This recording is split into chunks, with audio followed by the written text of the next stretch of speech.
Hello and welcome back to another video. Today we're going to be playing a new MMORPG that's just gone into its closed beta called Albion Online. I've had a lot of requests for this one and I managed to get in because a fan sent me a beta code, so if you're watching this, dude, thanks a lot. I'm really excited to try this game as I've heard some good things about it, so let's jump right in, create a new character and see if this could be an MMO worth playing. Straight away, it reminds me of Runescape. So at the moment there's 6 avatars to choose from. There may be more when the game's actually released. Male and female, of course. Boobs! Not a lot of options with hairstyle yet, but of course that could all change. We need a beard. Of course we need a beard. Let's go! So logging in for the first time, this is where we're going to start out. Graphically it reminds me quite a lot of RuneScape already. I see, it's down here what we have to do. Gather 3 rough logs. I guess we chop these. Gather 3 rough stone. I guess we need to punch some stone. Punch that stone. You must craft a beginner skinning knife. Okay, what's this destiny board? Wow! Is this like talent tree? So you go over to a workbench, you can craft weapons, armor, and tools. It wants me to get a beginner's skinning knife, so let's craft one of those. Kill 1 rabbit. Okay. I don't want to kill a rabbit. Why do we have to kill a cute little rabbit? Look at this little guy. Just minding his own business, get wrecked. Now he's dead. Brutal. So far the game feels very smooth. Beginner Skinner. Now we need to make beginner's leather armor. This is nice. So when you craft armor you have an option to increase a certain stat. Movement speed, resistance to movement impairing effects, and reduced CC duration. Let's grab this one. Movement speed, craft. And now we've got some armor. Game feels very simple so far, but simple in a good way. Very self-explanatory. Oh, I see, that makes sense. You've got weight. Pretty big inventory. And I think that's the end of the tutorial. The game seems very self-explanatory. Craft armor and go out and do stuff. So let's go get ourselves a shield, a full set of armor, a full set of tools, and go explore. Let's do that. Kill rabbits. Skin the little bastards. Oh, I see. You can scroll in. You can scroll in and out.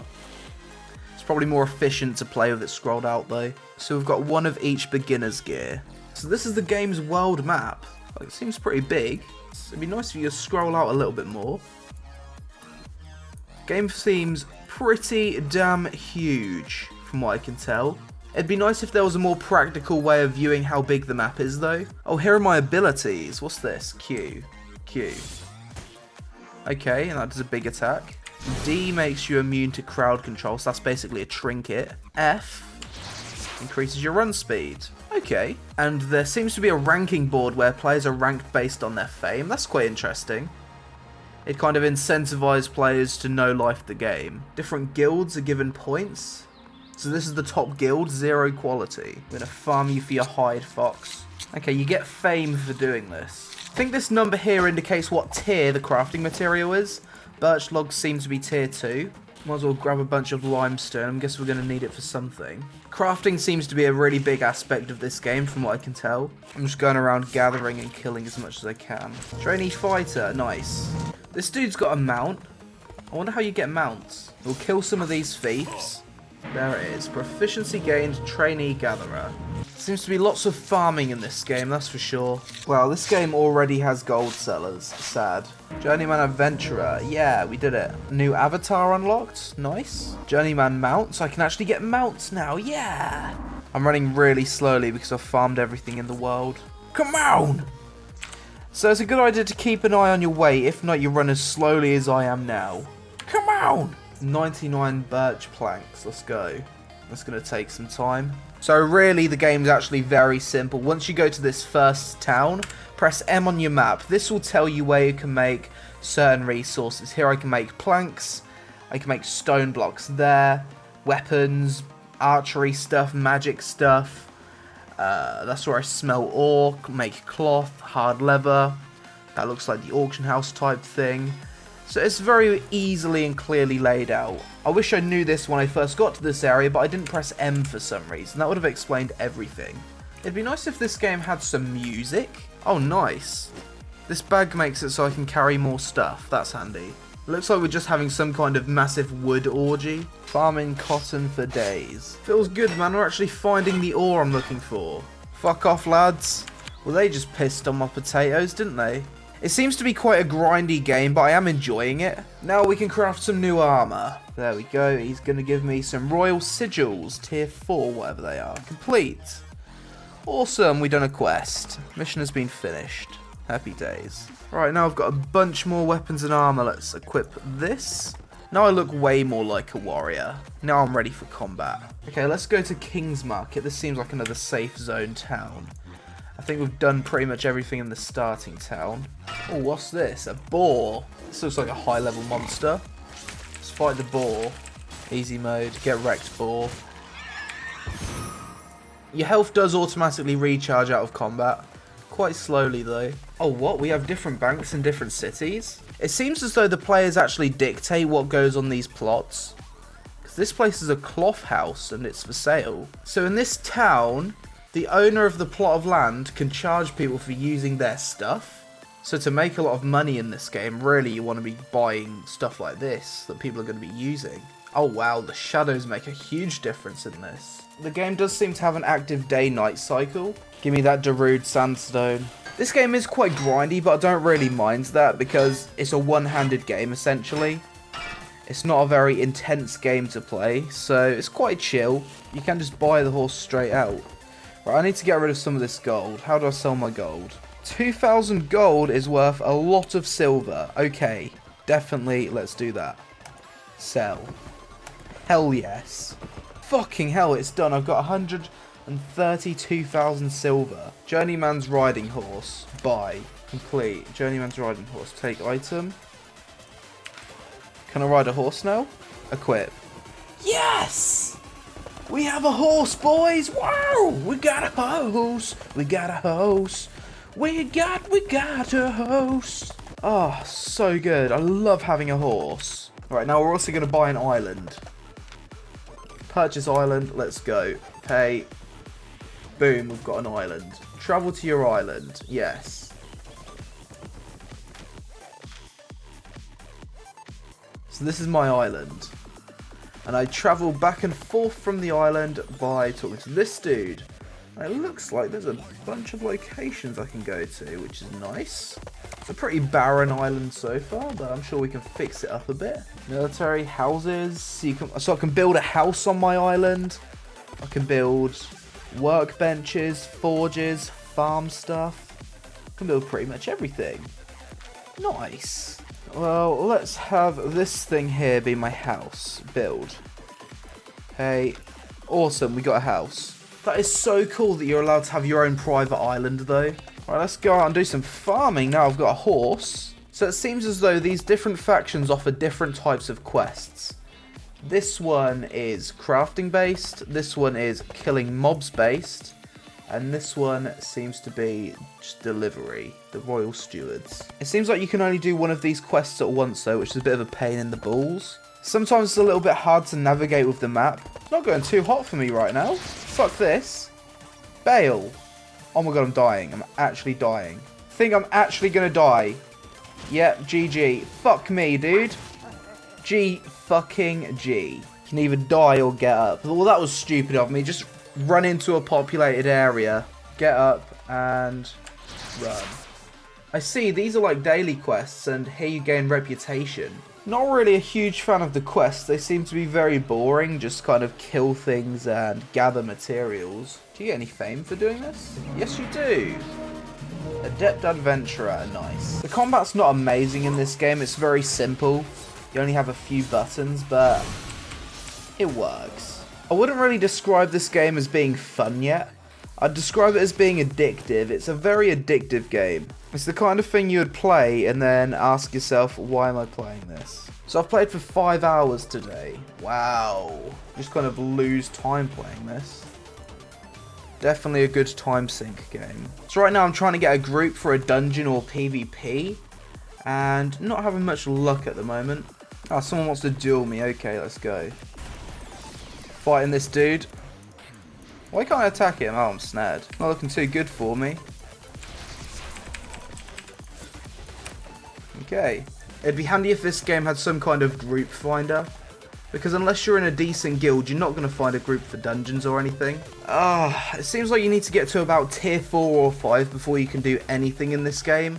And I've played this game for about 7.5 hours already, and I'm just tier 3. I've only just got there. Such a fucking grind before you can have fun. This seems to be the most efficient way of leveling up your combat skills. Just get a group and go through these camps, just kicking ass. It's way quicker than doing it solo. I don't think there's any fame penalties for being in a group. Sometimes it can be a little bit hard to click on things when everyone's in a big group. I think maybe the biggest mechanic that you need to get down is interrupting, which isn't that hard at all. Oh, this guy looks like an elite mob, judging by his portrait. I can imagine some of these dungeons being a little bit of a challenge to do on your own because the mobs are quite close together. So apparently the blue dungeons, which are meant for 3 or 4 people, you want to be at least tier 4 before you go in there. I'm tier 3 and I'm quite a way off tier 4. When you're in a group like this and you're going through dungeons, it kind of feels like Diablo. So this is the auction house. If you've played World of Warcraft or Star Wars The Old Republic or pretty much any MMO, this will feel very familiar to you. It's sorted by categories, tiers, quality, and subcategories. Very simple, very self-explanatory. This is 90% of the game, clicking on resources. So it seems like we're building the house 5 logs at a time. Does the house change as you're building it up? This is kind of strange. I'm putting all these resources into the house, and visually nothing's changing. You would expect there to be a little bit of visual feedback of some kind, just to show it getting built up, maybe stage 1, 2, 3, and 4, and then it's complete, perhaps. And there it is. Well, this is my house. It's a fucking hut. I put all of those rocks and stuff into it, and it's just a little hut. But at least you can go inside it. That's nice. Makes no sense that you need all of this planks and stuff just to make a farm. It'd be more appropriate if a fucking tractor appeared on it or something. This is the farm. Nice. There it is. I'm a farmer. Farmer hype. I think the player housing and private island aspect of this game can be quite enjoyable. I'm always a fan of player housing in games. I think there's definitely going to be a big aspect of pay to get there faster in this game, because you can buy this gold. Let's see how much this costs.